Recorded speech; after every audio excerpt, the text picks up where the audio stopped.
Global Citizen Festival. Stevie Wonder knelt Saturday night on stage, but it was for a whole different reason than the NFL players. Wonder was singing at the Global Citizens Festival when he decided to take a moment to talk about the controversy concerning the kneeling that has been popular these couple of weeks. Whenever you need to interrupt hate, stand down bigotry, condemn sexism, and find love for all of our global brothers and sisters, every day, Wonder said. "Tonight, I'm taking a knee for America," he added while kneeling. "But not just one knee. I'm taking both knees," he said. "Both knees in prayer for our planet, our future, our leaders of the world, and our globe," he said, before he finished his prayer, saying Amen. He knelt not in a sign of a protest but in a sign of respect towards God. And he certainly showed when is the proper way to kneel. Even though Wonder sometimes has expressed his liberal side, we have to respect this man for his choice to make this impressive gesture. Our love for our nation and God is the only thing that can keep us together in this time when the world is filled with hate and division. Please share this post on Facebook with your thoughts. What is your opinion on this? Scroll down to comment below.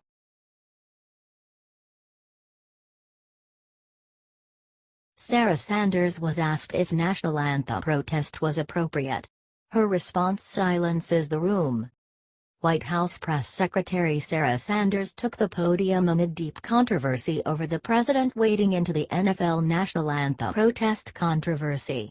Sanders was asked immediately about the controversy. "This isn't about the president being against anyone. This is about the president and millions of Americans being for something. Being for honoring our flag, honoring our national anthem, and honoring the men and women who fought to defend it." When pressed again, multiple times, by reporters asking if Trump's remarks were appropriate, Sanders leveled a response to the room that shut down the question. "I think it is always appropriate for the President of the United States to defend our flag, to defend the national anthem, and to defend the men and women who fought and died to defend it." When pressed again, Sanders made the White House's position clear.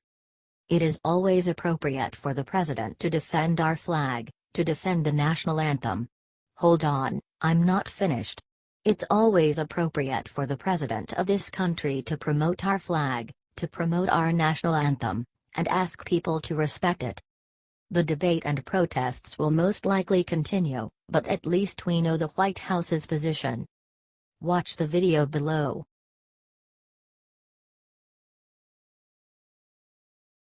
Louisiana lawmaker cuts the only thing the New Orleans Saints loved the most after anthem protests. There was almost no team that didn't protest the national anthem by bending the knee, and the New Orleans Saints were no exception. As a result, a Louisiana lawmaker is taking drastic measures against the players who engaged in this ugly practice and stripped them off the one thing they care for. The weekend was lit on fire as numerous NFL teams took a strong approach against the national anthem and refused to stand, following into Colin Kaepernick's earlier footsteps. President Trump could not have been more serious when he commented all those who disrespected the country should be fired at once. Wouldn't you love to see one of these NFL owners, when somebody disrespects our flag, to say, "Get that son of a bitch off the field right now. Out. He's fired. He's fired."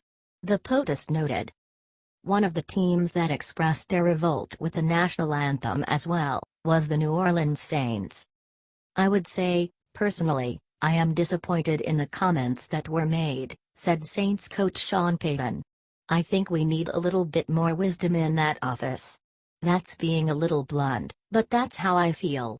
I want that guy to be one of the smarter guys in the room, and it seems like every time he's opening his mouth, it's something that is dividing our country and not pulling us together," he continued.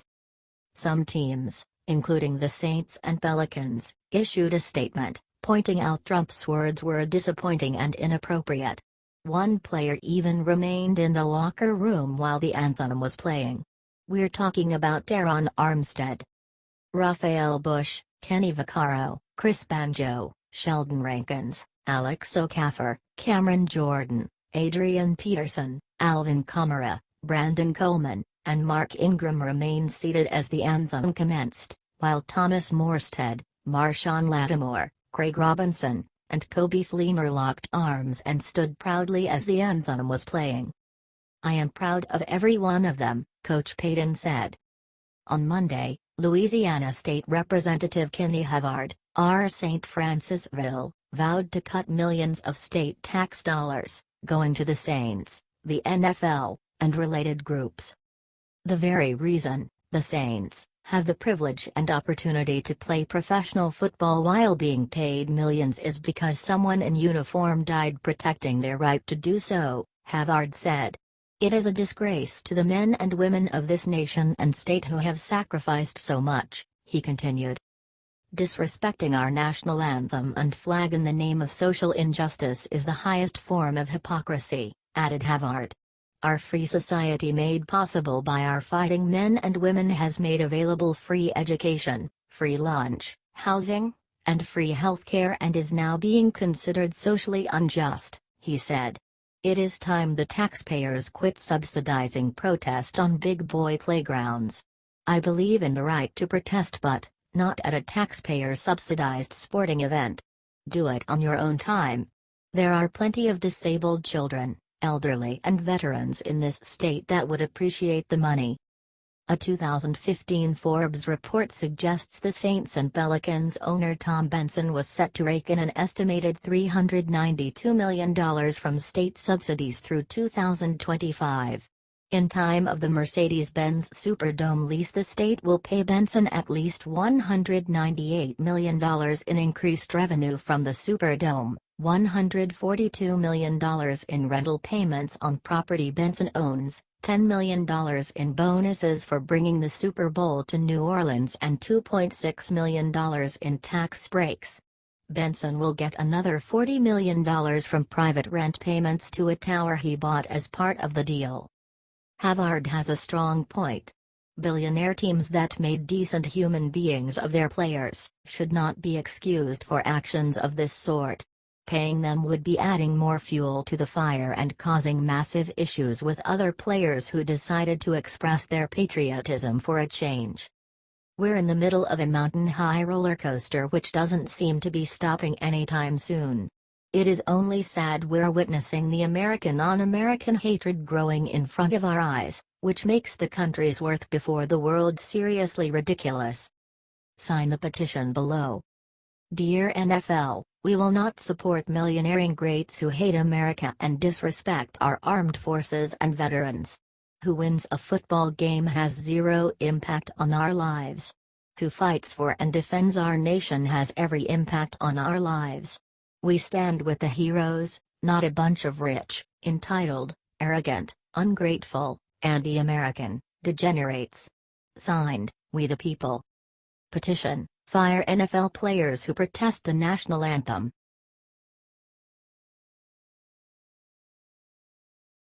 First Black Medal of Honor recipient never let the flag touch the ground.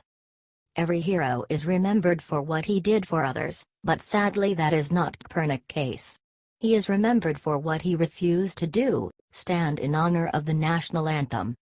But here is one reminder and someone who Kaepernick and other players can look up to. William H. Carney, first black man to earn the Medal of Honor, treated the flag, who was born into slavery years before the Civil War. After running away to the North to get his freedom, Carney decided to join the Union forces as a volunteer sergeant. He could have hidden in Canada and wait for the war to be over, but he didn't do that. On July 18, 1863, 54th Massachusetts Colored Infantry Regiment soldiers led the charge on Fort Wagner. During the battle, the color guard, John Wall, was struck by a fatal bullet. He staggered and was about to drop the flag when Carney saw him, explained the state's news service. That moment is immortalized in the movie Glory. Carney seized the flag, and held it high despite fierce fighting, inspiring the other soldiers. He was wounded twice, in his leg and right arm, and bled heavily, continued State's News. Although the Army sergeant could hardly crawl, He clutched the flag until he finally reached the walls of Fort Wagner. He planted Old Glory in the sand and held it tightly until he was rescued, nearly lifeless from blood loss. During his final moment, he handed off the banner to a fellow soldier with a message: "Boys, I only did my duty, the old flag never touched the ground." Carney got Medal of Honor for his courageous actions, and his pledge to never let the American flag fall down became an empowering cry for the military and every patriot in America. People like Kaepernick don't get to be heroes by disrespecting the flag when there were and still are people like Carney. Kaepernick and the other players will never understand how powerful is the national anthem and flag to the people who love this country. There can never be a comparison between the football field and the battlefield, and that's the main reason why these spoiled athletes can't find it in themselves to love and respect the flag. Please share this post on Facebook with your thoughts. What is your opinion on this? Scroll down to comment below.